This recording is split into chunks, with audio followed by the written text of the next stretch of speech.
비가 내리는 오후, 서울 외곽에 자리한 고요한 공원 묘지에는 빗방울이 촉촉하게 흙을 적시고 있었다.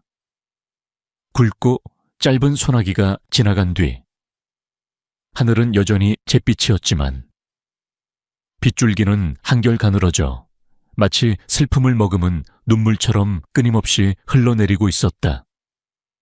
거대한 재벌 기업인 LK그룹의 총수 이재혁은 검은색 외투를 단단히 여미고 아내의 묘비 앞에 서 있었다.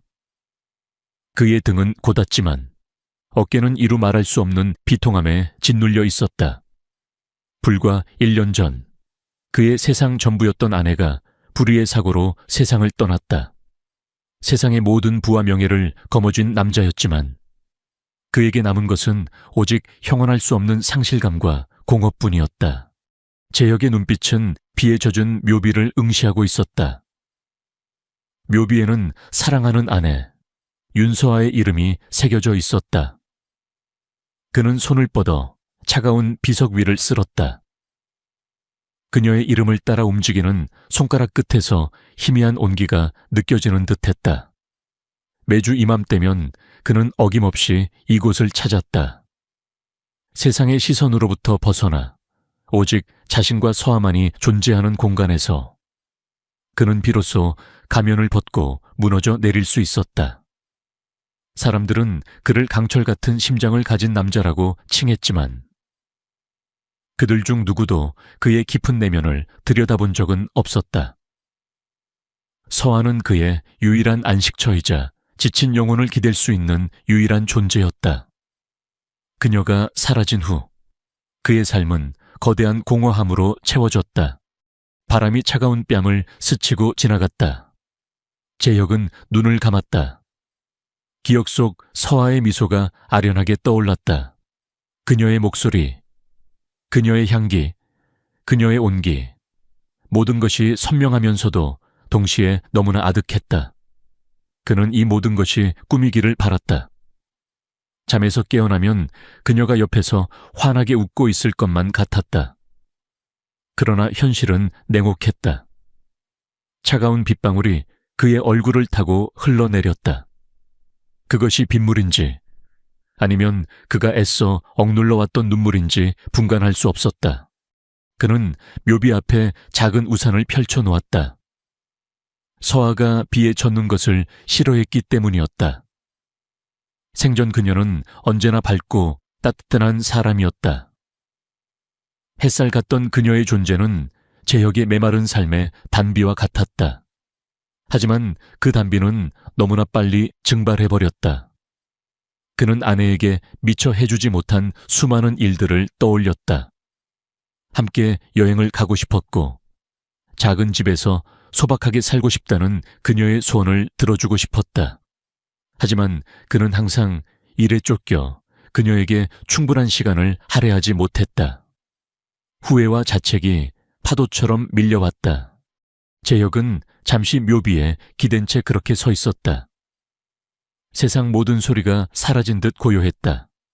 오직 빗소리만이 그의 귓게 울렸다. 그때였다. 저 멀리 아내의 묘비에서 그리 멀지 않은 곳에서 작은 인기척이 느껴졌다. 재혁은 미간을 찌푸렸다. 이 시간에 이곳을 찾는 사람이 있을 리 없었다. 게다가 이 비 오는 날씨에 그는 천천히 고개를 돌렸다. 시야에 들어온 것은 작은 아이의 모습이었다. 낡고 얇은 우산을 든 채 빗줄기 속에서 웅크리고 앉아있는 어린 여자아이. 아이는 연한 분홍색 원피스를 입고 있었는데 비에 젖어 몸에 착 달라붙어 있었다. 작은 어깨가 파르르 떨리고 있었다. 아이의 머리는 검은색 긴 생머리였고 얼굴은 젖어 있었지만 동그란 눈은 슬픔으로 가득했다. 아이의 나이는 대략 7, 8살 정도로 보였다. 이 넓은 묘지에서 어린아이가 홀로 있는 것은 분명 이상한 일이었다. 재혁은 순간적으로 멈칫했다. 그는 타인의 불행에 좀처럼 흔들리지 않는 사람이었다. 잔혹한 비즈니스 세계에서 살아남기 위해선 철저히 이성적이고 냉철해야 했다. 하지만 저 아이의 모습은 묘하게 그의 심장을 울렸다. 마치 잃어버린 서아의 어린 시절을 보는 듯한 착각마저 들었다. 그는 아이에게 다가가려다 멈칫했다. 아이는 그의 시선을 의식하지 못하는 듯 고개를 숙인 채 무언가를 중얼거리고 있었다. 그리고 그 소리는 바람을 타고 재혁의 귓가에 희미하게 들려왔다. 엄마, 서연이 보고 싶어. 아이의 목소리는 너무나 작았지만 그 속에 담긴 슬픔은 마치 칼날처럼 재혁의 심장을 꿰뚫었다. 서연이. 재혁은 그 이름을 듣자마자 온몸에 전율이 흘렀다. 그 이름은 분명 아내의 이름이 아니었다. 그렇다면 이 아이는 누구이며 왜 이곳에서 서아의 묘비 근처에서 울고 있는 것일까? 아이는 계속해서 중얼거렸다. 엄마 서연이 두고 가지 마. 약속했잖아. 엄마 서연이랑 같이 있을 거라고. 재혁의 미간이 더욱 깊게 찌푸려졌다. 아이는 계속해서 엄마를 찾고 있었다. 하지만 이곳은 서아의 묘비였다. 혹시 이 아이가 길을 잃은 것일까? 아니면 뭔가 착각하고 있는 것일까? 그는 조심스럽게 아이에게 다가갔다. 한 걸음, 한 걸음. 그의 발소리는 빗소리에 묻혀 희미하게 들렸다. 아이는 여전히 고개를 숙인 채 울고 있었다. 그 작은 어깨는 슬픔을 감당하기 힘들어하는 듯 보였다. 아가. 재혁은 무심코 낮은 목소리로 아이를 불렀다. 그의 목소리는 평소에는 차갑고 권위적이었지만 지금은 미묘한 떨림이 섞여 있었다. 아이는 깜짝 놀라 고개를 들었다. 동그랗고 큰 눈망울에는 눈물이 그렁그렁했고 붉어진 코끝과 뺨은 오랫동안 울었음을 증명하고 있었다. 아이의 눈은 마치 겁에 질린 사슴처럼 재혁을 응시했다. 재혁은 아이의 눈에서 깊은 슬픔과 함께 알 수 없는 두려움을 읽었다. 그는 아이의 눈높이에 맞춰 무릎을 굽혔다. 차가운 빗물이 바지 무릎을 적셨지만 그는 개의치 않았다. 그의 시선은 아이의 눈을 똑바로 응시했다. 여기서 뭘 하고 있니? 혼자 왔니? 재혁은 최대한 부드러운 목소리로 물었다. 아이는 대답 없이 고개를 저었다. 작은 입술이 파르르 떨렸다. 재혁은 다시 한번 물었다. 혹시 길을 잃었니? 엄마 아빠는 어디 계시니? 아이는 여전히 대답이 없었다. 다만 아이의 시선은 재혁의 뒤편, 즉 서아의 묘비를 향하고 있었다. 재혁은 아이의 눈빛을 따라 고개를 돌렸다. 아이의 시선이 향하는 곳은 명확했다. 그의 아내 윤서아의 이름이 새겨진 비석이었다. 재혁의 심장이 쿵 하고 떨어지는 듯했다. 설마 아닐 것이다. 그는 아이에게 다시 시선을 돌렸다. 혹시 저기 누워 계신 분을 아니? 재혁이 조심스럽게 손가락으로 서아의 묘비를 가리키며 물었다. 아이는 고개를 끄덕였다. 작은 고갯짓이었지만 재혁에게는 거대한 충격으로 다가왔다. 아이의 눈에서 눈물이 다시 왈칵 쏟아졌다. 엄마, 서연이 엄마. 아이는 흐느끼며 말했다. 재혁은 온몸에 소름이 돋는 것을 느꼈다. 아이는 서아를 자신의 엄마라고 부르고 있었다. 말도 안 되는 일이었다. 서아는 생전에 아이를 낳은 적이 없었다. 그와 결혼하기 전에도 그녀에게는 아이가 없었다. 재혁은 아이의 말을 이해할 수 없었다. 혼란과 당혹감이 그의 머릿속을 가득 채웠다. 아가, 저분은 내 아내란다. 이름은 윤서아야. 재혁은 부드럽게 정정해 주려 했지만 아이는 그의 말을 듣지 않는 듯 했다. 아이는 고개를 흔들며 다시 눈물을 흘렸다. 아니야, 우리 엄마 맞아. 우리 엄마. 서연이 엄마라고. 아이의 목소리에는 단호함이 섞여 있었다. 재혁은 아이의 작은 손을 잡았다. 아이의 손은 차갑고 축축했다. 아이의 천이 너무 낮았다. 재혁은 아이의 얼굴을 자세히 살폈다. 빗물과 눈물로 범벅이 된 얼굴이었지만 아이의 이목구비는 묘하게 서아와 닮아 있었다. 특히 크고 맑은 눈은 서아를 꼭 빼닮은 듯했다. 재혁의 심장이 다시 한번 크게 울렸다. 단순한 우연이라고 하기에는 너무나 기묘한 닮은꼴이었다. 아가, 이름이 뭐니? 재혁은 목이 메는 듯한 느낌을 받으며 물었다. 아이는 흐느끼며 작은 목소리로 대답했다. 씨요, 서연이에요. 이서연. 재혁은 그 이름을 되뇌었다. 아이의 성이 이씨였다. 서아의 성은 윤씨였다. 하지만 아이의 이름은 서연이었다. 서아의 이름과 묘하게 겹치는 듯한 느낌을 지울 수 없었다.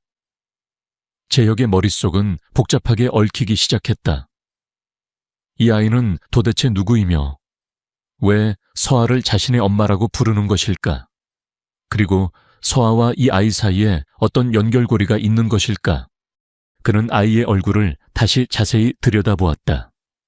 분명 서아의 젊은 시절을 보는 듯한 느낌이었다. 하지만 이 아이가 서아의 딸일 리는 없었다. 그들은 결혼한 지 5년이 넘었지만 아이는 없었다. 서아는 아이를 너무나 사랑했고 언제나 아이를 갖고 싶어 했었다. 하지만 그들은 임신에 성공하지 못했다. 재혁은 씁쓸한 미소를 지었다. 서연아, 너 왜 이곳에 혼자 있니? 엄마는 어디 계시니? 재혁은 최대한 아이를 진정시키며 물었다. 아이는 고개를 숙인 채 대답하지 않았다. 다만 아이의 작은 어깨는 계속해서 떨리고 있었다. 재혁은 아이가 추위에 떨고 있다는 것을 알았다. 그는 자신의 외투를 벗어 아이에게 덮어주려 했다. 하지만 아이는 그의 손길을 피하며 뒷걸음질 쳤다. 아이의 눈에는 여전히 두려움이 가득했다. 엄마, 가지마. 서연이 혼자 두지마. 아이는 흐느끼며 중얼거렸다. 재혁은 아이를 강제로 다룰 수 없다는 것을 깨달았다. 그는 아이가 왜 자신을 두려워하는지 알 수 없었다. 혹시 아이가 어딘가에서 도망쳐 나온 것일까? 그는 아이의 옷차림새를 다시 한번 살폈다. 낡고 해진 원피스, 흙이 묻은 신발. 아이는 분명 좋은 환경에서 자란 아이 같지는 않았다. 재혁은 잠시 생각에 잠겼다. 이 아이를 그냥 두고 갈 수는 없었다. 그는 차가운 비를 맞으며 혼자 울고 있는 아이를 외면할 수 없었다. 그는 자신의 차로 아이를 데려가 몸을 녹이고 따뜻한 것을 먹여야겠다고 생각했다. 그리고 나서 아이의 가족을 찾아주어야 했다. 물론 아이가 서아를 엄마라고 부르는 이유를 밝혀내는 것이 우선이었다. 그는 다시 아이에게 부드럽게 말을 걸었다. 서연아, 아저씨가 너를 해치지 않아. 아저씨는 서아 아주머니의 남편이란다. 혹시 추우면 아저씨 차에 가서 몸을 좀 녹일까? 재혁은 조심스럽게 아이의 손을 잡으려 했다. 아이는 또다시 움찔하며 손을 거두려 했지만 이번에는 재혁이 조금 더 빠르게 아이의 손을 잡았다. 아이의 손은 너무나 작고 여렸다. 그의 손 안에 아이의 손이 쏙 들어왔다. 아이는 그의 손길에 놀란 듯 눈을 크게 떴다. 재혁은 아이의 손을 놓지 않고 아이의 눈을 똑바로 바라보았다. 걱정하지 마. 아저씨는 나쁜 사람이 아니야. 아저씨가 너를 도와줄게. 재혁의 목소리에는 진심이 담겨 있었다. 아이는 그의 눈빛에서 거짓 없는 진심을 읽은 듯했다. 아이의 눈에서 두려움이 조금씩 사라지고 있었다. 대신 그 자리에는 작은 희망의 빛이 드리워졌다. 아이는 더 이상 그의 손을 뿌리치지 않았다. 재혁은 아이의 손을 잡고 천천히 발걸음을 옮겼다. 그의 차는 묘지 입구에 주차되어 있었다. 아이는 재혁의 손에 이끌려 묵묵히 걸었다. 재혁은 아이의 작은 어깨를 보며 생각했다. 이 아이의 존재가 자신의 삶에 어떤 변화를 가져올지 그는 아직 알지 못했다. 하지만 한 가지 분명한 것은 이 작은 아이의 눈물이 그의 메마른 심장에 작은 파문을 일으켰다는 사실이었다. 그리고 그 파문은 그의 삶을 송두리째 뒤흔들 거대한 폭풍의 전조가 될 것이었다. 제역은 서연의 작은 손을 잡고 조심스럽게 자신의 차로 향했다.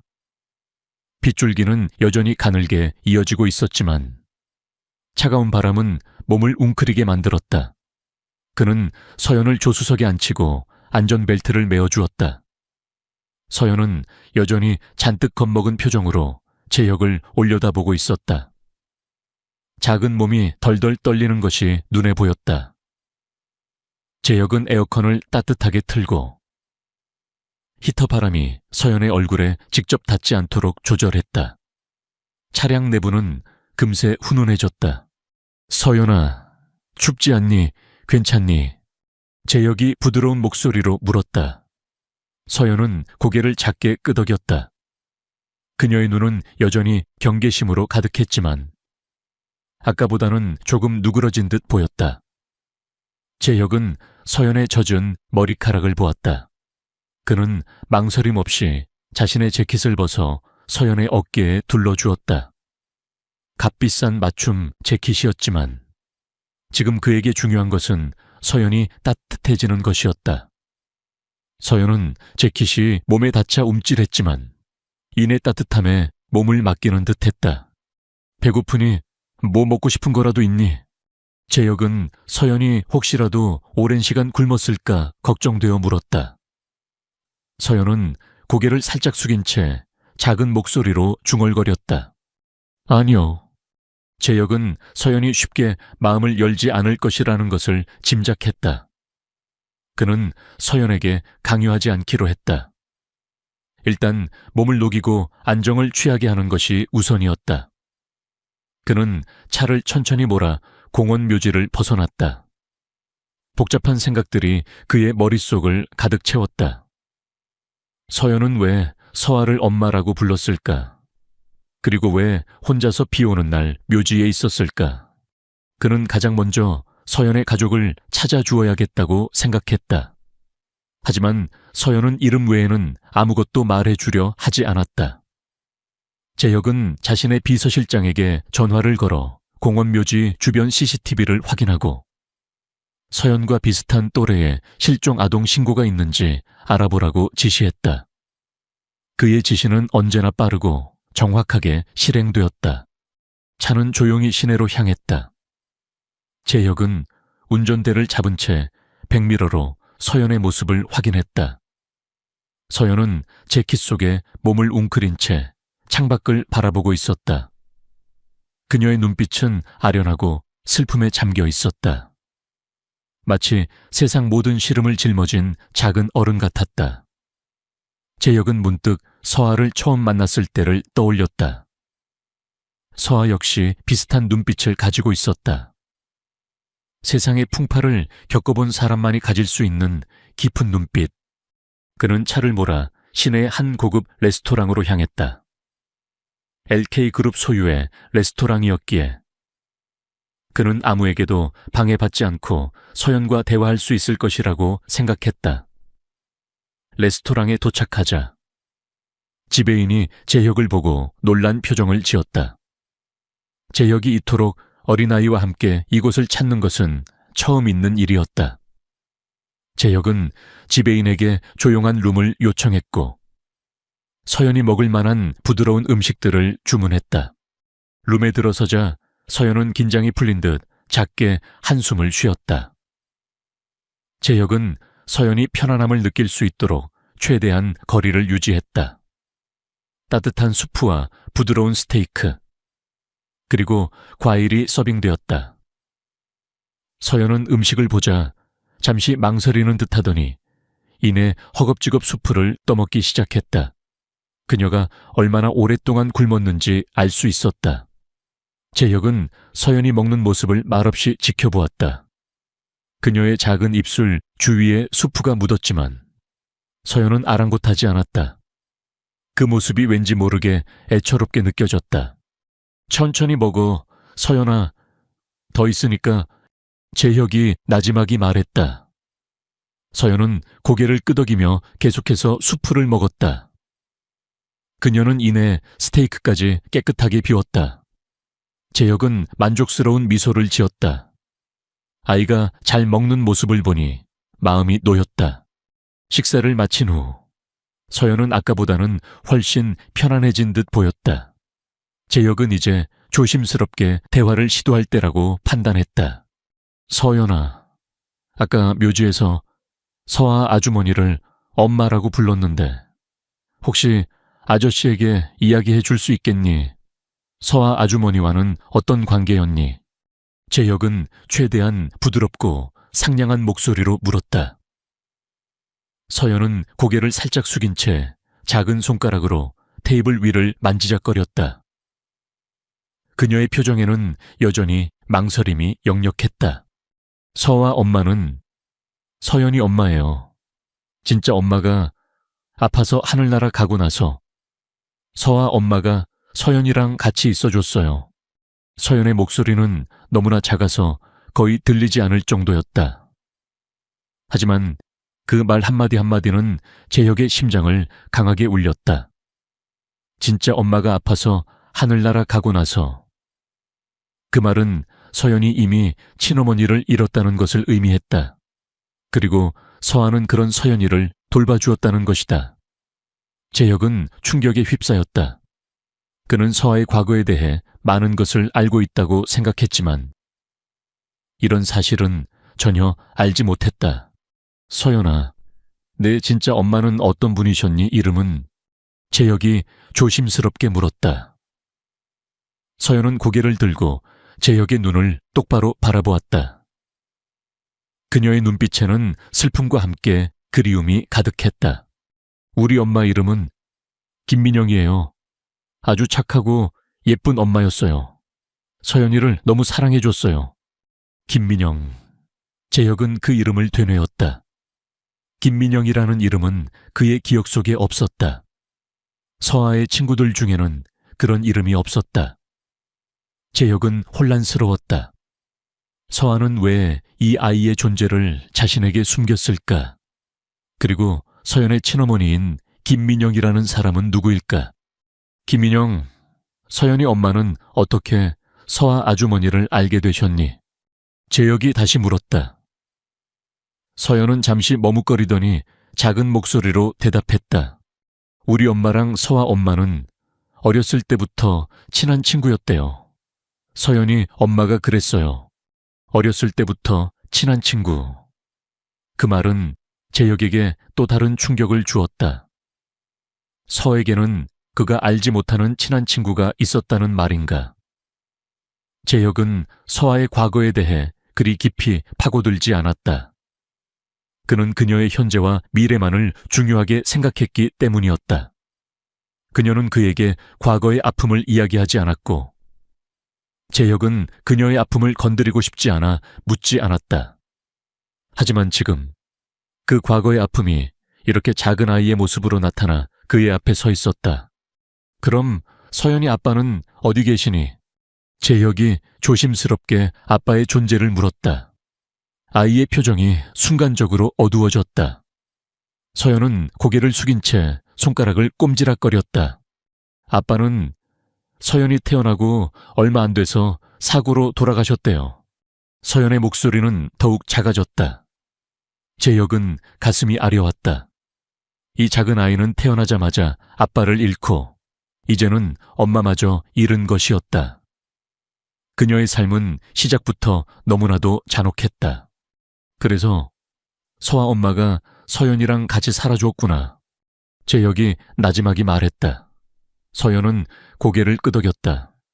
네, 서아 엄마는 서연이를 너무 예뻐해 줬어요. 매일 동화책 읽어주고 맛있는 것도 사주고 엄마 보고 싶다고 울면 꼭 안아줬어요. 서연의 눈가에 다시 눈물이 그렁그렁했다. 재하혁은 서아의 모습을 상상했다. 그녀는 분명 그런 사람이었다. 따뜻하고 다정하며 모든 것을 포용할 줄 아는 사람. 그가 미처 알지 못했던 서아의 또 다른 모습이었다. 그는 서아를 너무나도 사랑했지만 그녀의 모든 것을 알고 있다고 자만했던 것일까? 그녀는 그에게 자신의 아픔과 과거를 굳이 이야기하려 하지 않았고, 그는 그것을 그녀의 사생활로 존중하며 깊이 파고들지 않았었다. 하지만 이제 와서 생각하니 그것이 그녀를 진정으로 이해하는 길이었을까 하는 의문이 들었다. 그럼 서연이는 서아 아주머니가 돌아가신 후에는 누구랑 같이 살았니? 재혁이 조심스럽게 물었다. 서연은 고개를 저었다. 아무도 없어요. 서연이 혼자였어요. 서연의 말에 재혁의 심장이 철렁 내려앉았다. 혼자였다니. 이 어린아이가 서아의 죽음 이후 홀로 남겨졌다는 말인가? 믿을 수 없는 일이었다. 서아는 분명 서연이를 사랑했을 텐데. 그녀의 죽음 이후 서연이를 돌봐줄 사람이 아무도 없었다는 것은 말이 되지 않았다. 그럼 서연이는 어디서 왔니? 왜 묘지에 혼자 있었어? 재혁이 다급하게 물었다. 서연의 표정이 다시 어두워졌다. 그녀는 고개를 숙인 채 입술을 앙다물었다. 분명 말하고 싶지 않은 이야기가 있는 듯 했다. 재혁은 서연에게 더 이상 강요할 수 없었다. 그녀의 눈빛에서 깊은 상처와 두려움이 느껴졌기 때문이었다. 그때 재혁의 전화가 울렸다. 비서실장이었다. 회장님, 공원 묘지 주변 CCTV를 확인했습니다. 아이가 혼자 택시에서 내리는 장면이 포착되었습니다. 택시 번호판을 조회해본 결과 아이는 서울 외곽에 있는 한 보육원에서 출발한 것으로 확인되었습니다. 그리고 최근 그 보육원에서 한 아이가 무단 이탈했다는 신고가 접수되었습니다. 이름은 이서연입니다. 비서실장의 보고는 재혁의 머릿속을 더욱 복잡하게 만들었다. 서연은 보육원에서 도망쳐 나온 아이였던 것이다. 그리고 그녀가 보육원에서 도망쳐 나온 이유가 무엇인지 재혁은 짐작할 수 있었다. 그녀는 서아를 찾아온 것이었다. 자신의 유일한 안식처이자 따뜻한 엄마의 품을 찾아온 것이었다. 보육원이라니. 재혁은 낮은 목소리로 중얼거렸다. 서아는 살아생전 보육원이나 고아원을 후원하는 일에 관심이 많았다. 그녀는 언제나 소외된 아이들에게 따뜻한 손길을 내밀고 싶어 했다. 혹시 서연이 그 보육원에 있었던 것은 서아의 영향 때문이었을까? 회장님, 보육원 측과 연락을 취해볼까요? 비서실장이 물었다. 재혁은 잠시 망설였다. 지금 당장 서연을 보육원으로 돌려보내는 것이 최선일까? 아이는 분명 그곳으로 돌아가고 싶어 하지 않는 듯했다. 그는 서연의 작은 어깨를 보았다. 그녀의 눈에는 여전히 알 수 없는 슬픔이 가득했다. 아니, 일단 보류해. 내가 알아서 할 테니 김민영이라는 이름의 여성에 대해 더 자세히 알아봐줘. 서아의 어린 시절 친구였다고 한다. 그리고 이서연이라는 아이의 호적과 가족 관계에 대해서도 알아봐줘. 재혁은 비서실장에게 지시했다. 그의 목소리에는 단호함이 묻어 있었다. 그는 서연의 이야기를 끝까지 들어보고 싶었다. 서아와 서연 사이에 숨겨진 이야기가 무엇인지 그는 반드시 알아내야겠다고 생각했다. 전화를 끊은 후 재혁은 서연에게 시선을 돌렸다. 서연은 여전히 고개를 숙인 채 손가락을 만지작거리고 있었다. 재혁은 마음속 깊은 곳에서 알 수 없는 감정이 솟구치는 것을 느꼈다. 연민, 동정, 그리고 무엇보다도 책임감이었다. 그는 서아의 남편으로서 서아와 연결된 이 작은 아이를 외면할 수 없었다. 서아라면 분명 이 아이를 지켜주었을 것이다. 서연아, 오늘은 아저씨랑 같이 있을까? 아저씨 집은 크고 따뜻하단다. 그리고 맛있는 것도 많이 있어. 재혁이 조심스럽게 제안했다. 서연은 고개를 들고 재혁의 눈을 응시했다. 그녀의 눈빛은 흔들렸다. 두려움과 망설임이 교차하는 듯했다.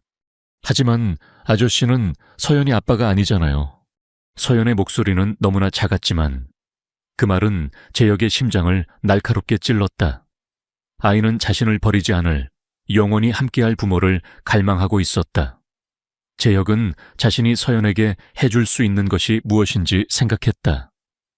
그는 서연의 친아버지는 아니었지만 그녀에게 따뜻한 보금자리가 되어줄 수는 있었다. 그래, 아저씨는 나 아빠가 아니야. 하지만 아저씨는 서아 아주머니의 남편이란다.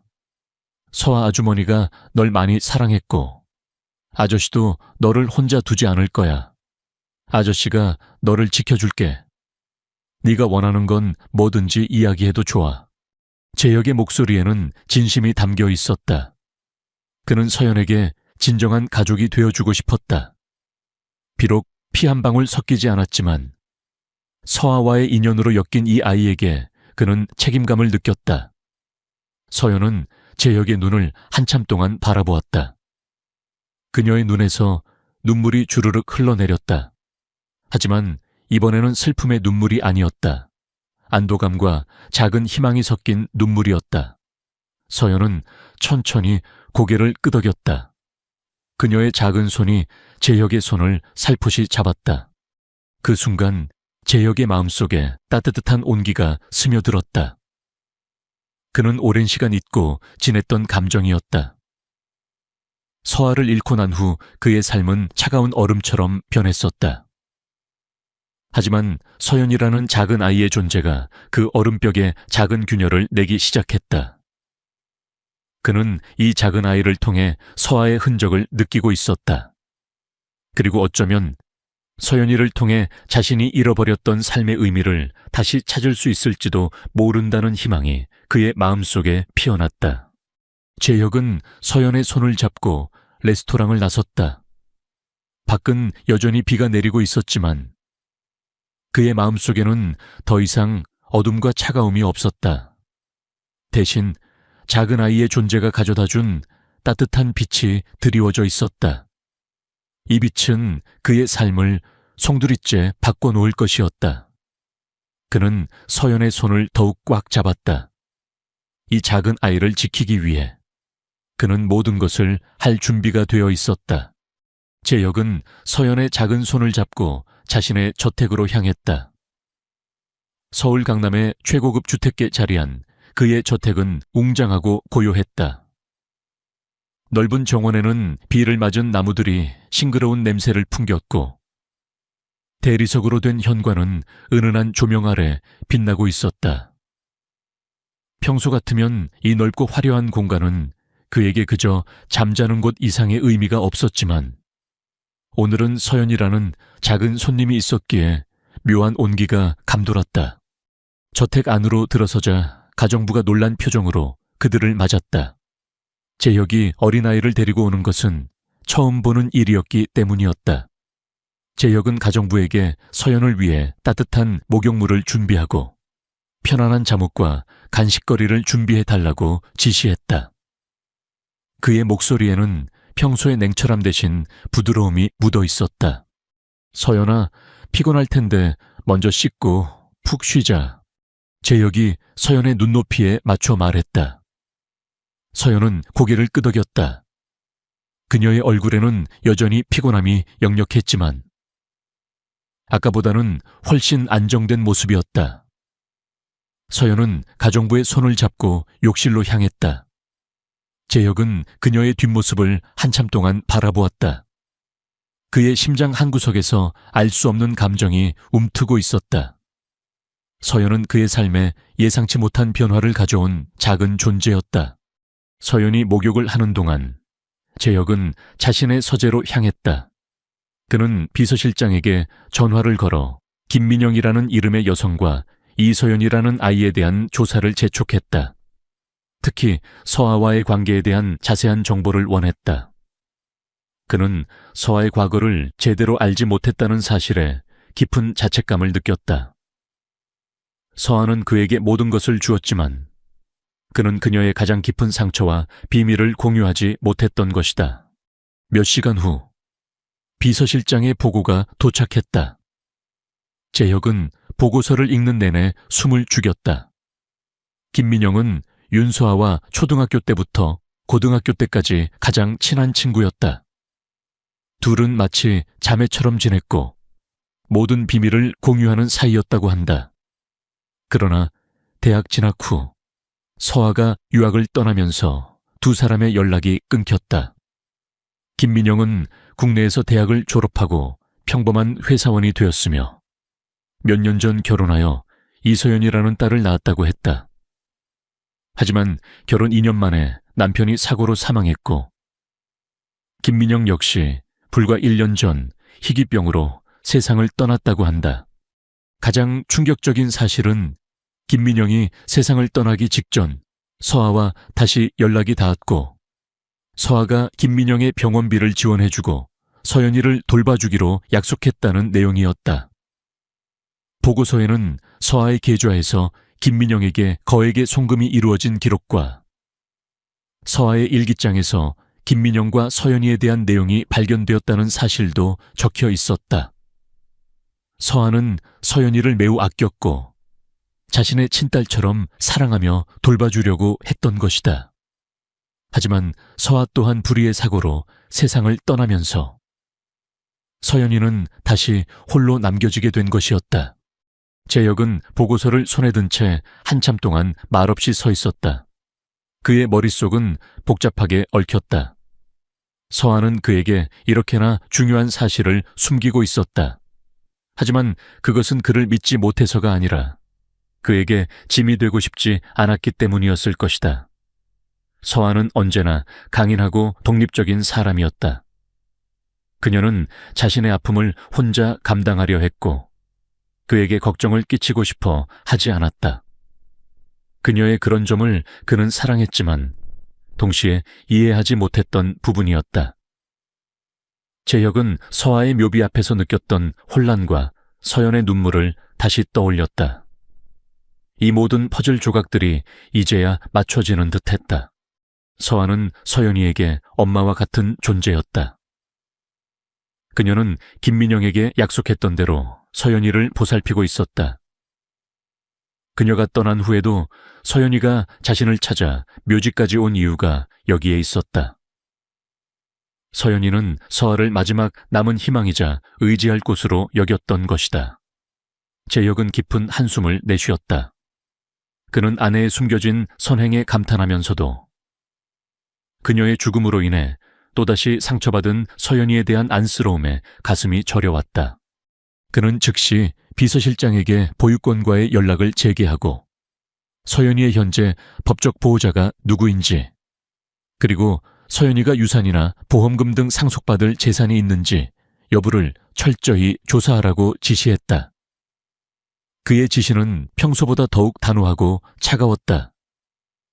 그는 서연이를 홀로 내버려 둔 무책임한 자들을 용서할 수 없었다.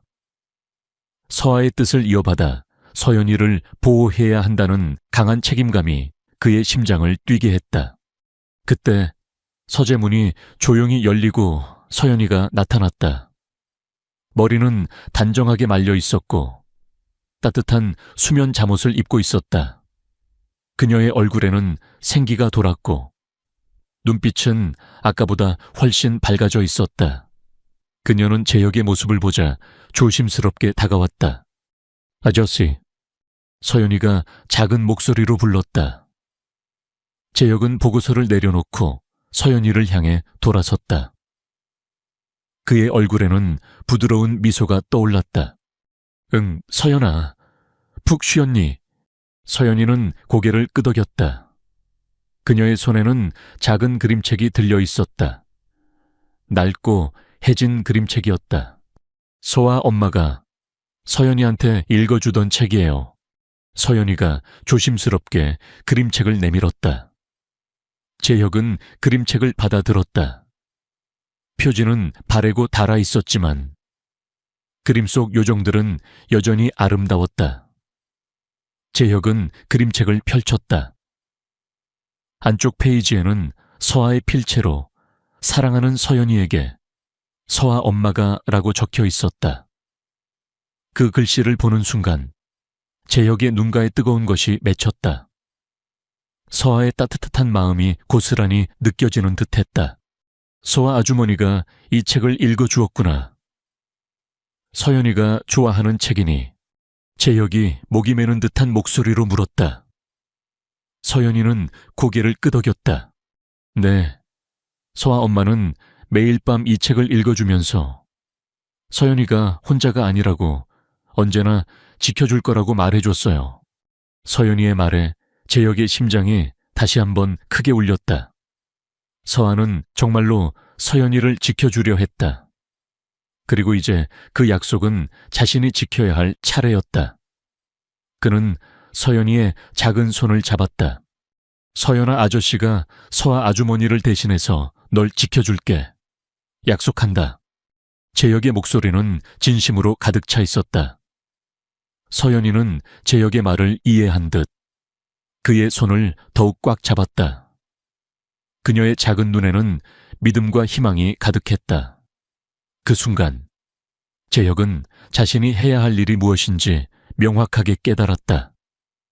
그는 서연이에게 안전하고 따뜻한 보금자리를 마련해주고 그녀가 상처받지 않고 성장할 수 있도록 모든 것을 지원할 것이었다.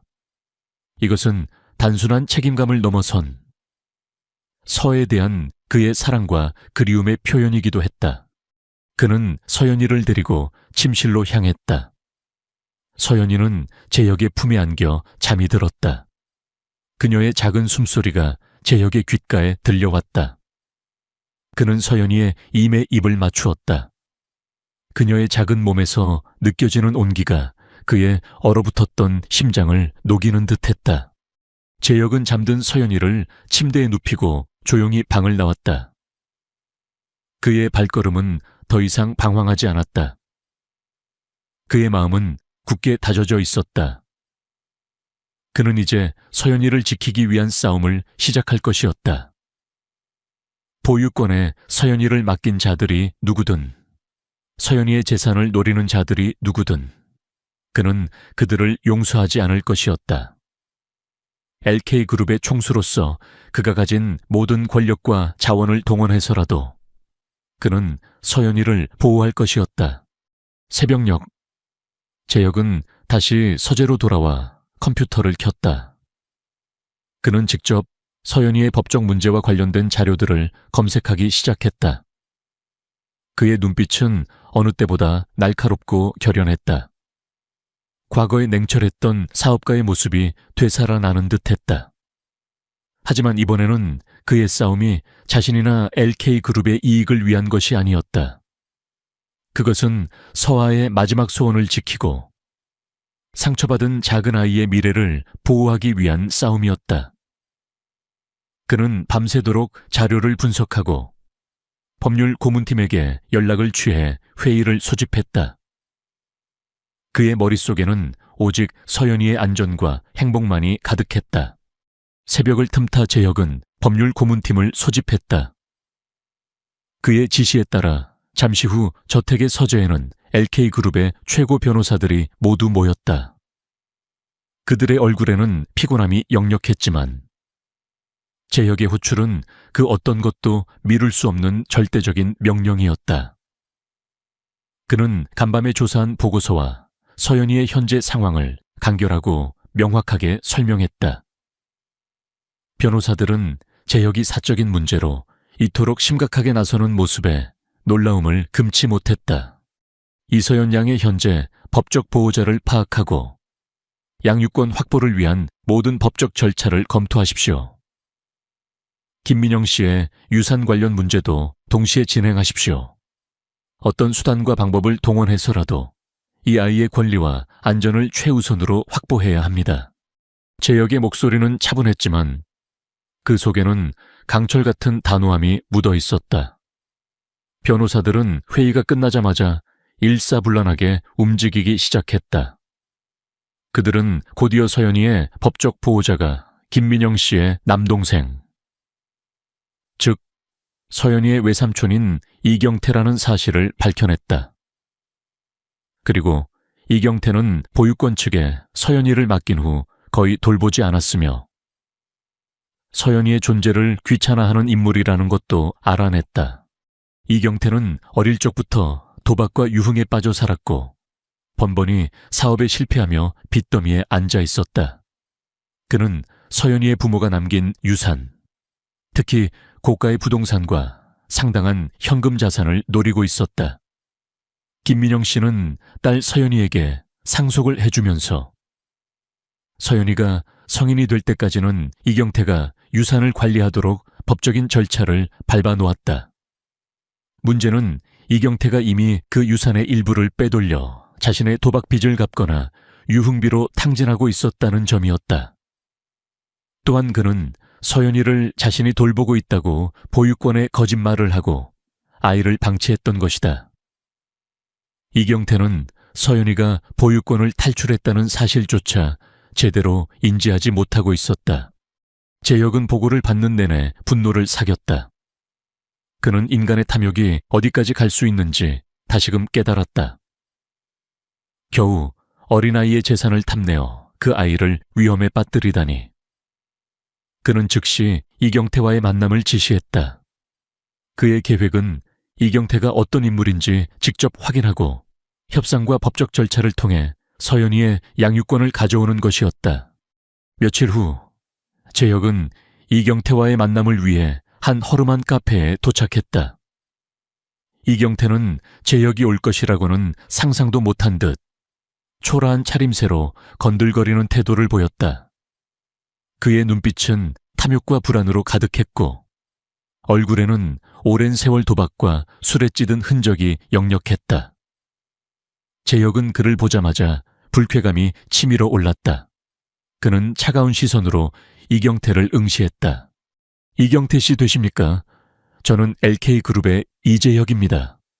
재혁이 명함을 내밀자 이경태는 놀란 듯 눈을 휘둥그레 떴다. 명함에 적힌 이름과 직함을 확인한 그는 얼굴빛이 변했다. LK그룹의 총수가 자신을 찾아왔다는 사실에 당황한 듯 했지만 이내 뭔가 수를 써볼 기회라고 생각하는 듯 했다. 그의 얼굴에는 야비한 미소가 떠올랐다.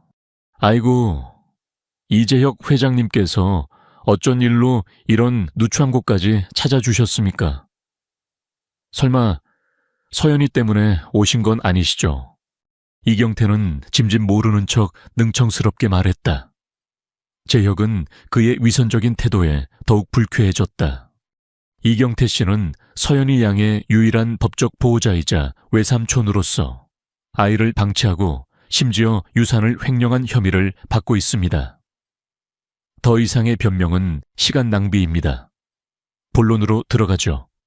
이서연 양의 양육권을 저에게 넘기십시오. 그리고 횡령한 재산은 모두 원상 복구하십시오. 재혁은 단도직입적으로 말했다. 그의 목소리는 차분했지만 그 속에는 단호한 경고가 담겨 있었다. 이경태는 재혁의 말에 비웃음을 흘렸다. 하 회장님, 무슨 말씀을 그리 심하게 하십니까? 제가 서연이를 방치라니요. 제가 얼마나 서연이를 아끼는데요. 그리고 유산이라니요. 그건 제가 서연이를 위해 관리하고 있는 돈입니다. 이경태는 뻔뻔하게 발뺌했지만 그의 눈빛은 불안하게 흔들렸다. 재혁은 그의 눈을 똑바로 바라보며 말했다. 이경태 씨는 서연이 양이 보육권에 버려진 후에도 한 번도 찾아가지 않았고 심지어 아이가 보육권을 탈출한 사실조차 모르고 있었습니다. 제가 그 아이를 발견하지 못했다면 이 비 오는 날 서연이는 어떻게 되었을지 상상이나 해보셨습니까? 그리고 서연이 양의 계좌 기록은 이미 확보했습니다.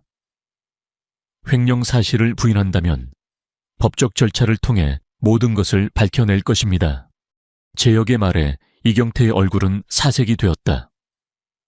그는 재혁이 모든 것을 알고 있다는 사실에 충격을 받은 듯했다. 하지만 그는 쉽게 물러서지 않았다. 그는 재혁이 서연이와 아무런 혈연 관계가 없다는 점을 약점으로 삼으려 했다. 회장님, 서연이는 제 조카입니다. 피 한 방울 안 섞인 분이 감히 어디서 서연이를 데려가겠다고 하십니까? 그리고 회장님께서 그렇게 서연이를 생각하신다면 제가 서연이를 키우는 데 필요한 양육비를 지원해 주시면 됩니다. 제가 서연이를 잘 돌볼 테니 걱정 마십시오. 이경태는 뻔뻔하게 양육비 지원을 요구했다. 그의 눈빛은 여전히 탐욕으로 번득였다. 재혁은 그의 말에 실소를 터뜨렸다. 이경태는 서연이를 돈벌이 수단으로밖에 생각하지 않는다는 것이 명백했다. 재혁은 더 이상 이경태와 대화할 가치를 느끼지 못했다. 그는 자리에서 일어섰다. 이경태 씨, 더 이상 시간 낭비하지 않겠습니다. 저는 서연이 양의 양육권을 법적으로 확보할 것이고 이경태 씨의 횡령 사실도 모두 밝혀낼 것입니다. 법정에서 봅시다. 재혁이 차가운 목소리로 말했다. 이경태는 재혁의 태도에 당황하며 그를 붙잡으려 했지만 재혁은 이미 뒤돌아서 있었다. 재혁은 카페를 나와 자신의 채에 올랐다. 그의 심장은 분노로 들끓었다. 이경태와 같은 파렴치한 인간에게 서연이를 맡길 수는 없었다. 그는 어떤 대가를 치르더라도 서연이를 이경태로부터 지켜낼 것이라고 다짐했다. 저녁 무렵 재혁은 서연이와 함께 저녁 식사를 하고 있었다. 서연이는 재혁의 보살핌 덕분인지 몰라보게 밝아져 있었다. 그녀는 재혁에게 학교에서 배운 동요를 불러주기도 하고 그림책을 읽어달라고 조르기도 했다. 재혁은 서연이의 천진난만한 모습에 미소를 지었다. 서연이의 작은 손을 잡고 동화책을 읽어주는 것은 그가 오랫동안 잊고 지냈던 평온함을 가져다 주었다. 아저씨, 서연이는 아저씨랑 같이 살면 안 돼요. 서연이가 맑은 눈으로 재혁을 올려다보며 물었다. 재혁의 심장이 쿵 하고 내려앉았다. 서연이는 자신에게 의지하고 있었다. 그는 서연이에게 실망을 주고 싶지 않았다.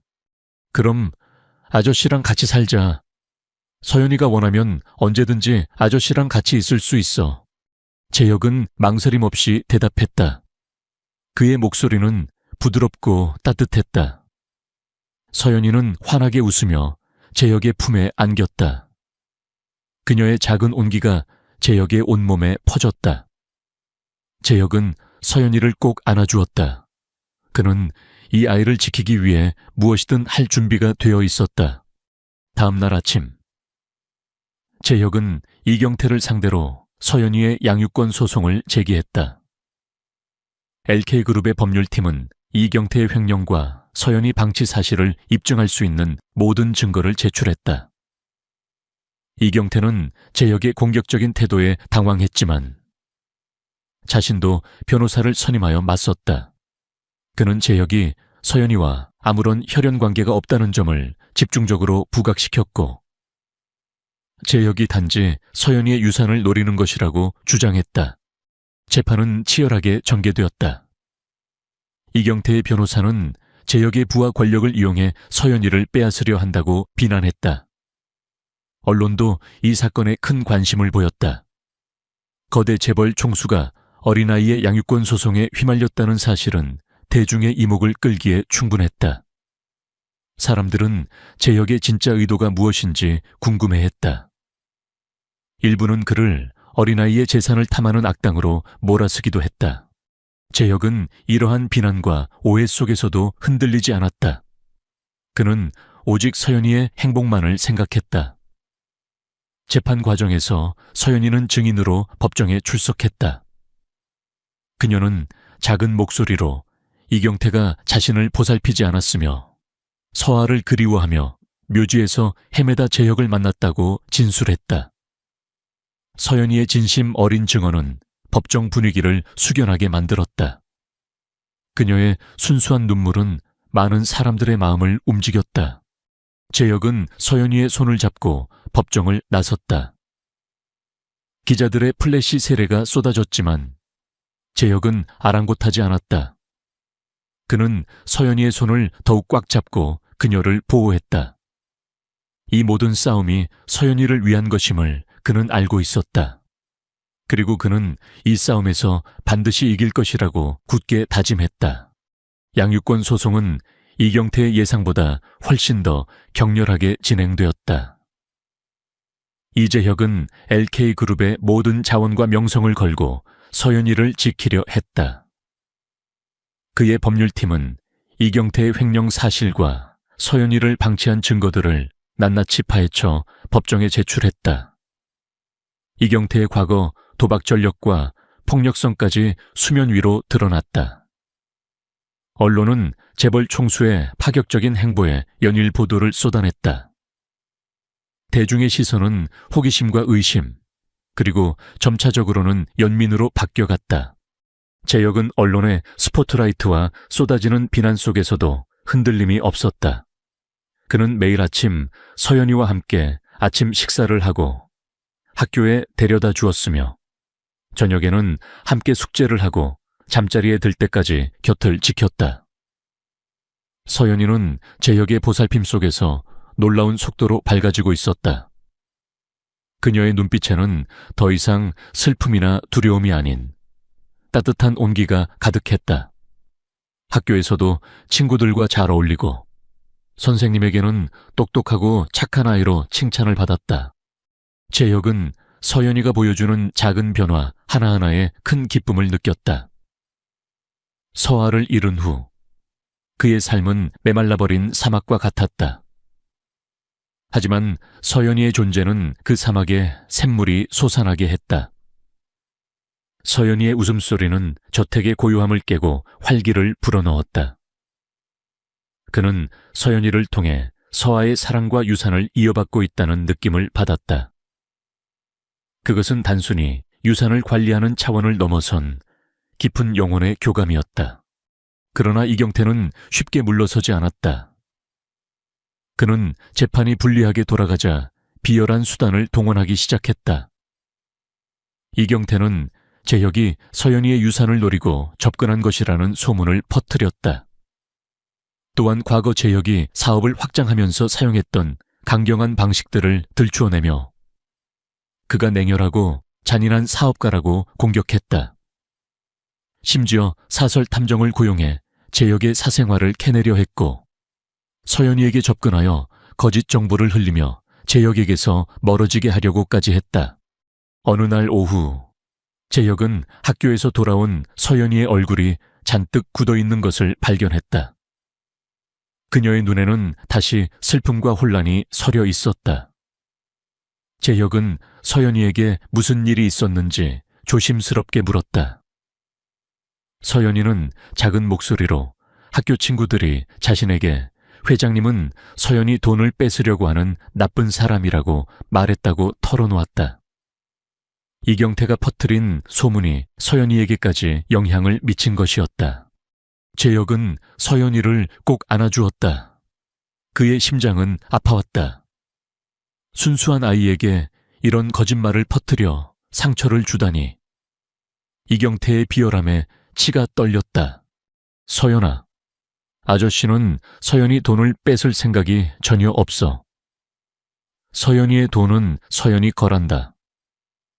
아저씨는 서연이가 그 돈을 소중하게 잘 관리하고 서연이가 성인이 되었을 때 행복하게 쓸 수 있도록 도와줄 거야.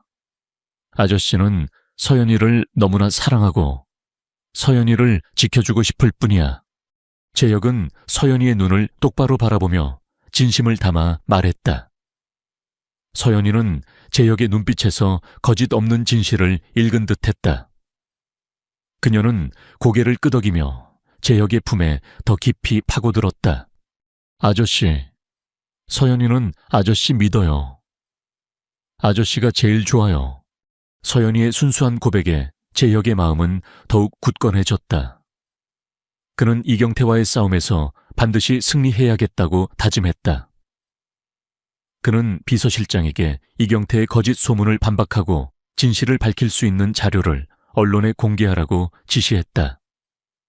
또한 이경태가 서연이에게 접근한 사실을 법원에 보고하고 그에게 접근 금지 명령을 내려달라고 요청했다.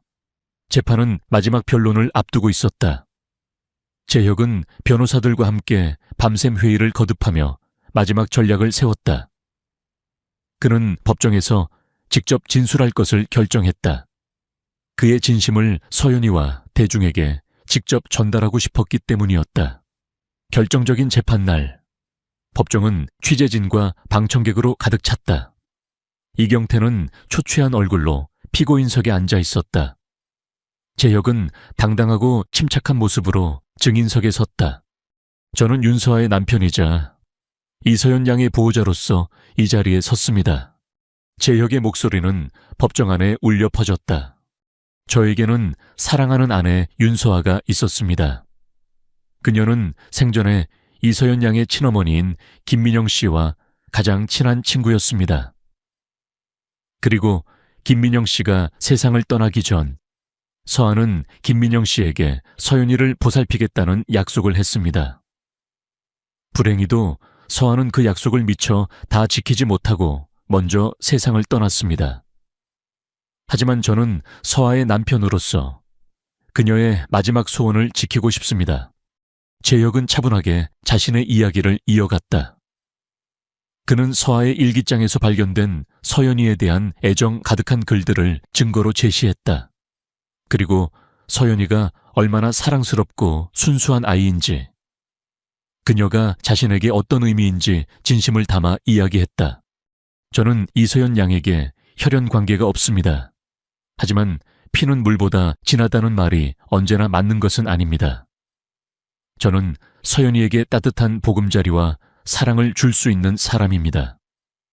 저는 서연이의 미래를 책임질 준비가 되어 있습니다. 그리고 저는 이경태 씨가 서연이 양을 학대하고 유산을 횡령하려 했다는 명백한 증거를 가지고 있습니다. 재혁은 이경태가 서연이의 유산을 탕진한 기록과 보유권 관계자의 증언, 그리고 서연이가 묘지에서 발견되었을 때의 상황을 자세히 설명했다. 그의 진술은 논리적이고 감정에 호소하는 힘이 있었다. 이경태는 재혁의 말을 듣는 내내 얼굴을 굳혔고 그의 변호사는 아무런 반박도 하지 못했다. 마지막으로 재혁은 서연이를 법정으로 데려왔다. 서연이는 재혁의 손을 꼭 잡고 그의 옆에 섰다. 서연아, 판사님께 하고 싶은 말이 있니? 재혁이 부드럽게 물었다. 서연이는 작은 몸을 떨며 판사를 올려다보았다. 저는 아저씨랑 같이 살고 싶어요. 아저씨는 서연이를 혼자 두지 않는다고 약속했어요. 아저씨는 서연이 아빠 같아요. 서연이의 순수하고 진심 어린 목소리는 법정 안을 숙연하게 만들었다. 많은 사람들이 눈물을 훔쳤다. 이경태는 고개를 숙이며 자신의 비열함에 대한 후회를 느끼는 듯 했다. 재판부는 오랜 심리 끝에 판결을 내렸다. 판결문은 이재혁에게 이서연 양의 양육권을 부여하고 이경태에게는 서연이의 유산 횡령에 대한 책임을 묻는 내용이었다. 이경태는 법정에서 끌려나가며 절규했지만 그의 목소리는 아무런 힘도 갖지 못했다. 재혁은 서연이의 손을 잡고 법정을 나섰다. 기자들의 플래시 세례가 쏟아졌지만 이번에는 비난의 시선이 아닌 존경과 응원의 시선이었다. 회장님, 축하드립니다. 이서연 양, 행복하게 사세요. 사람들은 환호했고 재혁은 서연이의 머리를 쓰다듬으며 미소 지었다. 그의 얼굴에는 오랜만에 진정한 행복이 스쳐 지나갔다. 그는 이 모든 싸움이 끝이 아니라 서연이와 함께하는 새로운 삶의 시작임을 알고 있었다. 이제 그는 사랑하는 아내 서아의 마지막 소원을 이루어 주었으며 한 아이의 삶을 구원했다. 그리고 그 과정에서 그는 자신 또한 구원받았다. 그는 더 이상 외롭지 않았다. 그의 옆에는 서연이라는 작은 천사가 함께하고 있었기 때문이었다. 그는 서연이의 손을 더욱 꽉 잡았다. 앞으로 함께 헤쳐나갈 수많은 일들이 있겠지만 그는 더 이상 두렵지 않았다. 서연이의 존재가 그에게 새로운 용기와 희망을 주었기 때문이었다. 양육권 소송에서 승리한 후 제혁과 서연의 삶은 새로운 국면을 맞이했다. 법원은 제혁에게 서연이의 완전한 양육권을 부여했고 이경태는 서연이의 유산을 횡령한 죄로 법의 심판을 받게 되었다. 제혁은 그동안 숨겨져 있던 서연이의 친부모 유산까지 찾아내어 모두 서연이의 명의로 안전하게 관리하기 시작했다. 이경태는 결국 모든 것을 잃고 폐인이 되어 세상에서 자취를 감추었다. 제혁의 저택은 더 이상 고요한 공간이 아니었다. 서연이의 웃음소리, 작은 발소리, 제혁을 부르는 아저씨 하는 맑은 목소리가 집안 곳곳에 울려 퍼졌다. 제혁은 오랜만에 삶의 활기를 되찾았다. 그의 아침은 서연이의 잠투정으로 시작되었고 그의 저녁은 서연이에게 동화책을 읽어주는 것으로 마무리되었다. 그는 서연이를 학교에 데려다주고 데려오는 것을 자신의 가장 중요한 일과로 삼았다. LK그룹의 총수로서 바쁜 스케줄 속에서도 그는 서연이와의 시간을 최우선으로 여겼다. 서연이 또한 제혁에게 깊이 의지하며 빠르게 적응해갔다. 처음에는 낯선 환경과 사람들에 대한 경계심이 있었지만 제혁의 한결같은 사랑과 보살핌 속에서 그녀는 점차 마음을 열었다. 그녀는 제혁을 자신의 유일한 가족이자 세상에서 가장 든든한 보호자로 여기게 되었다. 서연이는 학교에서 돌아오면 제혁에게 그날 있었던 일들을 제잘거렸고 제혁은 서연이의 이야기에 귀 기울이며 진심으로 공감해 주었다. 어느 날 저녁 제혁은 서재에서 서류를 검토하던 중 서연이가 조용히 들어오는 것을 느꼈다. 서연이는 제혁의 무릎에 기대어 앉아 그의 품에 얼굴을 비볐다. 아저씨, 서연이는 아저씨가 서아 엄마 다음으로 제일 좋아요.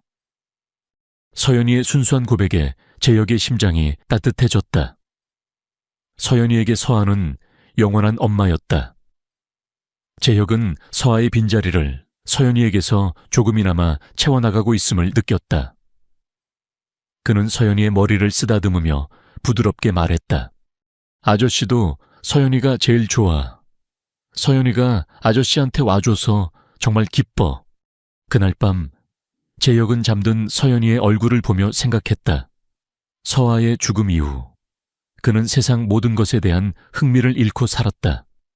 사업은 그에게 그저 의무였고 돈은 아무런 의미도 없었다. 하지만 서연이라는 작은 생명이 그의 삶에 들어오면서 모든 것이 변했다. 그는 이제 서연이를 위해 더 나은 세상을 만들고 싶었고 그녀가 어떤 어려움에도 좌절하지 않고 꿋꿋하게 성장할 수 있도록 든든한 버팀목이 되어주고 싶었다. 제혁은 서연이를 키우면서 육아의 어려움과 동시에 깊은 행복을 경험했다. 그는 서연이의 학교 선생님들과 정기적으로 만나 서연이의 학교 생활에 대해 이야기했고 서연이가 좋아하는 것과 싫어하는 것을 세심하게 관찰하며 그녀의 감정 변화에 민감하게 반응했다. 그는 서연이에게 책을 읽어주고 함께 그림을 그리고 주말에는 놀이공원에 가거나 가까운 공원으로 산책을 나갔다. 재벌 총수라는 그의 직책이 무색할 만큼 그는 평범한 아빠와 다름없는 일상을 보냈다. 서연이는 점점 더 건강하고 밝은 아이로 성장해갔다. 그녀의 얼굴에서는 지난날의 그늘을 찾아볼 수 없었다.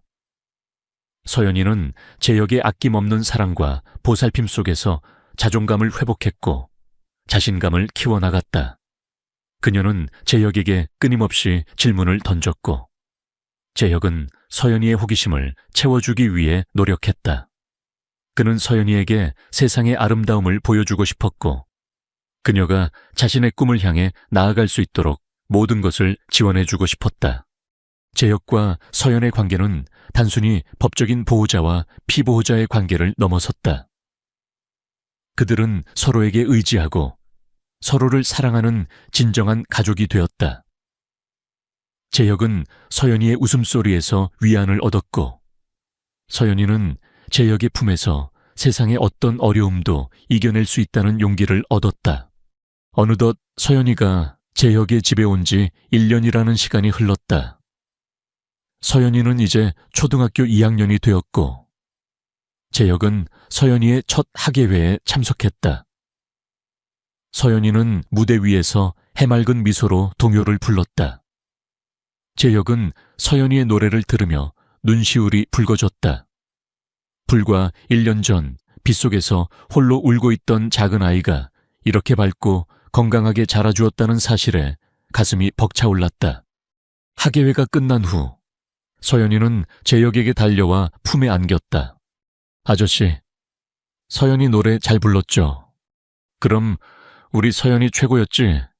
재혁은 서연이의 머리를 쓰다듬으며 칭찬했다. 서연이의 얼굴에는 행복한 미소가 가득했다. 그 순간 재혁은 자신이 살아가는 이유를 다시금 깨달았다. 서연이의 행복이 곧 자신의 행복이었다. 재혁의 주변 사람들은 그의 변화에 놀라움을 금치 못했다. 냉철하고 워커홀릭이었던 그가 서연이 앞에서는 한없이 다정하고 따뜻한 아빠의 모습을 보였기 때문이었다. 그의 비서실장과 임원들은 재혁의 변화가 LK그룹에도 긍정적인 영향을 미치고 있다고 평가했다. 재혁은 이전보다 더욱 인간적이고 포용적인 리더가 되었고, 직원들의 삶에도 더 많은 관심을 기울이게 되었다. 하지만 모든 것이 순탄했던 것만은 아니었다. 재혁이 서연이에게 과도한 애정을 쏟는다는 일부 친척들의 비난도 있었다. 그들은 서연이가 재혁의 재산을 노리고 접근한 것이라고 험담을 하기도 했다. 그러나 재혁은 이러한 비난에 아랑곳하지 않았다. 그는 서연이에게는 자신밖에 없다는 사실을 잘 알고 있었다. 그는 서연이를 지키기 위해서라면 그 어떤 시련도 감수할 준비가 되어 있었다. 어느 날 재혁은 서연이에게 서아의 묘지에 다시 가보고 싶냐고 물었다. 서연이는 조용히 고개를 끄덕였다. 재혁은 서연이의 손을 잡고 다시 공원 묘지를 찾았다. 맑은 햇살이 묘지 위로 쏟아지고 있었다. 서아의 묘비는 깨끗하게 정돈되어 있었고, 그 위에 놓인 꽃들은 생생한 빛깔을 띠고 있었다. 서연이는 묘비 앞에 서서 작은 손으로 서아의 이름을 쓸었다. 그녀의 얼굴에는 슬픔 대신 평온함이 감돌았다. 그녀는 더 이상 눈물을 흘리지 않았다. 서아 엄마, 서연이 잘 지내요. 아저씨랑 같이 있어서 행복해요. 서아 엄마도 하늘나라에서 행복하게 지내세요. 서연이가 작은 목소리로 말했다. 재혁은 서연이의 옆에 서서 서아의 묘비를 바라보았다. 그의 눈가의 물기가 맺혔지만 그것은 더 이상 슬픔의 눈물이 아니었다. 그것은 감사함과 안도감, 그리고 희망의 눈물이었다. 서아는 비록 이 세상에 없지만 그녀의 사랑은 서연이를 통해, 그리고 재혁을 통해 계속 이어지고 있었다. 재혁은 서에게 속삭이듯 말했다. 서아, 당신의 소원대로 서연이는 행복하게 잘 지내고 있어. 걱정하지 마. 내가 끝까지 지켜줄게. 그는 서연이의 손을 잡고 묘지를 나섰다. 그들의 발걸음은 가볍고 희망에 가득 차 있었다. 재혁과 서연은 서로에게 가장 소중한 존재였다. 그들은 이제 진정한 가족이었고, 그들의 삶은 앞으로 더욱 따뜻하고 행복할 것이었다. 그들의 앞날에는 여전히 알 수 없는 일들이 기다리고 있었지만, 그들은 함께라면 어떤 어려움도 이겨낼 수 있을 것이라고 믿었다. 시간은 물 흐르듯 흘러 재혁과 서연이 함께한 지 벌써 수년이 지났다. 서연이는 재혁의 보살핌 속에서 밝고 건강한 숙녀로 성장했다. 그녀는 이제 재혁에게 아저씨, 대신 아빠라고 부르기 시작했다. 그 호칭은 재혁의 심장을 매번 따뜻하게 데워주었다. 서연이는 학교에서 우등생이었고 친구들에게도 인기가 많았다. 그녀는 춤과 노래에 재능을 보이며 꿈을 향해 나아가는 활기찬 소녀가 되었다. 재혁은 서연이의 성장을 지켜보며 말할 수 없는 뿌듯함을 느꼈다. 재혁 역시 서연이의 존재로 인해 많은 것이 변했다. 그는 더 이상 냉철하고 고독한 사업가가 아니었다. 그의 얼굴에는 온화한 미소가 자주 떠올랐고 그의 결정에는 언제나 서연이의 행복이 최우선으로 고려되었다. 그는 LK그룹의 경영 방침에도 변화를 주었다. 소외된 이웃을 돕는 사회공헌 활동에 적극적으로 참여했고 보육원과 아동복지시설에 대한 지원을 아끼지 않았다. 그는 서연이에게서 받은 사랑을 세상에 되돌려주고 싶었다. 어느 날 서연이는 재혁에게 조심스럽게 물었다. 아빠, 서아 엄마는 어떤 분이셨어요? 재혁은 서연이의 질문에 잠시 멈칫했다. 그는 서연이가 서아에 대해 궁금해할 날이 올 것이라고 예상했지만 막상 그 질문을 받으니 가슴이 먹먹했다. 그는 서연이를 품에 안고 서에 대한 이야기를 해주기 시작했다. 그녀의 아름다운 미소, 따뜻한 마음, 그리고 세상을 향한 사랑에 대해 이야기했다. 그는 서아와 김민영의 깊은 우정에 대해서도 들려주었다. 서연이는 아빠의 이야기를 들으며 눈을 반짝였다. 그녀는 서아와 친엄마 김민영의 이야기를 듣고 자신이 얼마나 큰 사랑 속에서 태어나고 자랐는지 깨달았다. 재혁과 서연이는 매년 서아와 김민영의 묘지를 함께 찾았다. 그들은 묘비 앞에 나란히 서서 꽃을 바치고 지난 한 해 동안 있었던 일들을 이야기했다. 서연이는 더 이상 슬픔에 잠겨 울지 않았다. 그녀의 얼굴에는 감사함과 그리움, 그리고 행복이 공존했다. 그녀는 자신이 두 엄마와 한 아빠의 사랑을 받는 세상에서 가장 행복한 아이라는 것을 알고 있었다. 시간이 흘러 서연이가 대학에 진학할 무렵, 그녀는 재혁에게 깜짝 선물을 안겨주었다. 서연이는 재혁의 생일날, 직접 작사하고 작곡한 노래를 들려주었다. 노래의 제목은 두 개의 별, 하나의 등대였다. 가사에는 친엄마 김민영과 서에 대한 그리움과 사랑, 그리고 자신을 든든하게 지켜준 재혁에 대한 감사함이 담겨 있었다. 재혁은 서연이의 노래를 들으며 눈물을 흘렸다. 그의 눈에는 더 이상 슬픔이 아닌 충만한 사랑과 행복이 가득했다. 아빠, 이 노래는 아빠를 위한 선물이에요. 아빠가 없었으면 서연이는 이렇게 행복하게 웃을 수 없었을 거예요. 사랑해요. 아빠. 서연이의 진심 어린 고백에 재혁은 서연이를 꼭 안아주었다. 그는 세상 모든 것을 가진 남자였지만 서연이의 사랑만큼 값진 것은 없었다. 그는 서연이를 통해 진정한 가족의 의미를 깨달았고 잃어버렸던 삶의 목적과 행복을 되찾았다. 몇 년 후 서연이는 재능을 살려 유명한 작곡가가 되었다. 그녀의 노래는 많은 사람들에게 위로와 감동을 주었고 그녀는 음악을 통해 세상에 긍정적인 영향을 미쳤다. 재혁은 서연이가 사회에 기여하는 모습을 보며 자랑스러워했다. 그는 서연이가 자신의 뒤를 이어 LK그룹을 이끄는 것보다 자신이 진정으로 행복해하는 일을 하는 것을 더 중요하게 생각했다. 어느덧 재혁의 머리에는 흰머리가 희끗희끗 늘어났고 서연이는 어엿한 성인이 되었다. 그들은 여전히 매일 함께 식사를 하고 서로의 하루를 공유하며 시간을 보냈다. 저택은 늘 온기와 웃음으로 가득했다. 서연이는 재혁의 곁을 든든하게 지켰고 재혁은 서연이를 바라보는 것만으로도 행복했다. 항아로운 주말 오후 재혁과 서연이는 함께 공원 묘지를 찾았다. 묘지에는 따뜻한 햇살이 내리쬐고 있었다. 서아와 김민영의 묘비는 나란히 서 있었고 그 위에 놓인 꽃들은 싱그러운 향기를 풍겼다. 서연이는 두 엄마의 묘비 앞에 꽃을 바치고 조용히 눈을 감았다. 재혁은 서연이의 옆에 서서 그녀의 어깨를 감쌌다. 그의 눈빛은 평온하고 따뜻했다.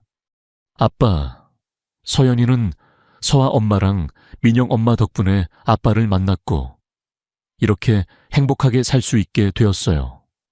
두 분 모두 하늘나라에서 저희를 지켜보고 계실 거라고 믿어요. 서연이가 눈을 뜨며 말했다. 재혁은 고개를 끄덕였다. 그는 서연이의 말이 맞다고 생각했다. 서아와 김민영의 사랑은 서연이를 통해 그리고 서연이와 재혁의 관계를 통해 영원히 이어질 것이었다. 재혁은 서연이의 손을 잡았다. 그의 손은 주름졌지만 여전히 따뜻하고 든든했다. 그들은 묘지를 나섰다. 그들의 발걸음은 더 이상 슬픔이나 미련이 아닌 충만한 행복과 희망으로 가득했다. 재혁은 서연이에게서 삶의 가장 큰 의미를 찾았다. 그는 더 이상 외롭지 않았다.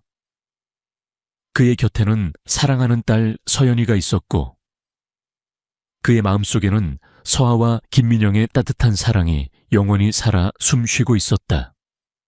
이 모든 것은 한 어린아이의 눈물에서 시작된 기적 같은 이야기였다. 그들의 삶은 앞으로도 계속될 것이고 그들은 서로에게 영원한 등대가 되어 빛을 비춰줄 것이었다. 백만장자는 아내의 무덤에서 울고 있는 어린 소녀를 보고 충격적인 선택을 한다. 그녀는 말한다. 라는 제목으로 시작된 이 이야기가 여러분의 마음속에 작은 울림으로 남기를 바랍니다. 재혁과 서연의 여정을 함께하며 상실의 아픔 속에서도 피어나는 사랑과 희망, 그리고 진정한 가족의 의미를 함께 느껴주셨기를 바랍니다. 이 이야기는 비록 제가 쓴 허구이지만 세상에는 이처럼 따뜻하고 감동적인 인연들이 많이 존재할 것이라고 믿습니다. 삶의 힘든 순간에도 작은 빛을 찾고 서로에게 기댈 수 있는 용기를 얻으시길 바랍니다. 다시 한번 제 이야기에 귀 기울여 주신 모든 분들께 감사드립니다.